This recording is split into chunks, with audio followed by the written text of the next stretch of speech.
Hi, everyone. So for this portion of our session, we're going to be talking about mindset. But before we get into our lesson for today, we're going to talk about why mindset matters.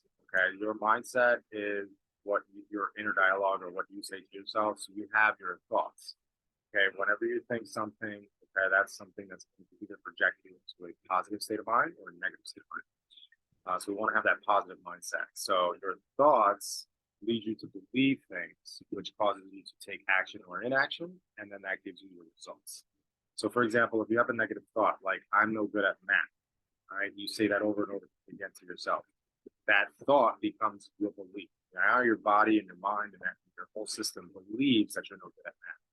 That causes you to take inaction, or maybe even action, where you try to get better at math, but if you believe that you're not good at math, you're going to continue down this route, and then it causes the result of you never really being good at math.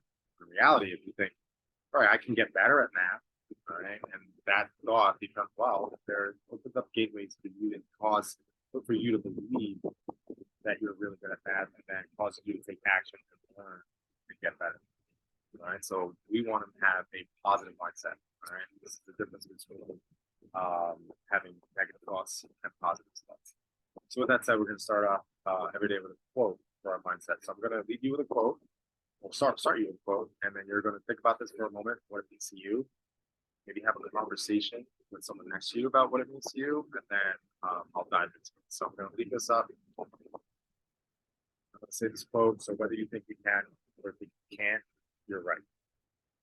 So we're going to think about that quote. You can pause the video for a moment and think about what that means to you, and then have a conversation with a partner that's next to you and talk about what that means to each other.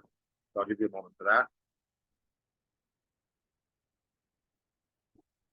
So when we're thinking about this quote, whether you think you can or you think you can't, you're right. So in both situations, you're right. You think you can do something, you're right. You think you can't do something, you're also right. This is what we're talking about today is self-talk.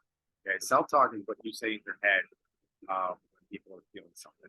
So this is the difference between a growth mindset and a fixed mindset. We want to use positive language to speak to ourselves. All right. So like I said earlier, I can't do this, I'm no good. Or I can get better with time. So my philosophy when I first started my mental approach was I got rid of the word can't out of my vocabulary. It just doesn't exist. I mean, I say it every now and then, don't get me wrong, but at the same time, I think about these things, and when I say, I can't do this, I kind of pause myself for a moment and I revisit that and say, okay, well, I say I can't do this. That means I have to learn that thing. So I change it to like, all right, how can I? So my advice to you is to get rid of that word can't and just think about how you talk to yourself. Now, diving a little bit deeper into your self-talk, we have our core feeling zones. So we have happy, sad, mad, and scared. Right? These are our emotional states that we can feel throughout the day. There are different levels of intensity to each feeling zone. So like mad, there could be frustrated, or like furious. So those are really big, powerful words. But in reality, it's all one feeling zone. So sometimes we choose language that we say in our head that puts us in this emotional state. So if I'm feeling scared, I might say, "Oh, what if this? It's too hard. Oh no!" Or, so something like that might get you into that scared zone and really timid, and you're not really going to try to excel or do things because you're scared to do it. Someone who's mad is always on the edge. He should do this. She should do this. Or she must. Or it's not fair. They're using these phrases puts you in that negative mindset of feeling mad all the time.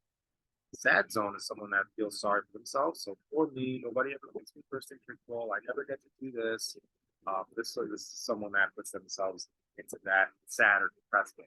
Right. So if we're thinking about the language that we can talk to ourselves, we want to put ourselves in the positive zone, and that's that happy zone. I get to sit in traffic today. I get to go to, this great facility and work with these people. I'm lucky to. Thinking in these terms will change your mindset over time. Now, this takes a lot of work. Okay, it takes a lot of focus. So, what I would like to leave you with is that one thing. Just think about when you're talking to yourself in a negative way. It could be sad, mad, or scared, or it could, you could be feeling different emotions. When you're talking to yourself in that negative way, maybe attach that emotion to it, and then see how you can shift it to feeling happy. Simply, I would say get rid of that word can't. You just need, okay, what should I do from here? Get rid of that word can't. okay, add your vocabulary, start doing those things and figure out how a way that you can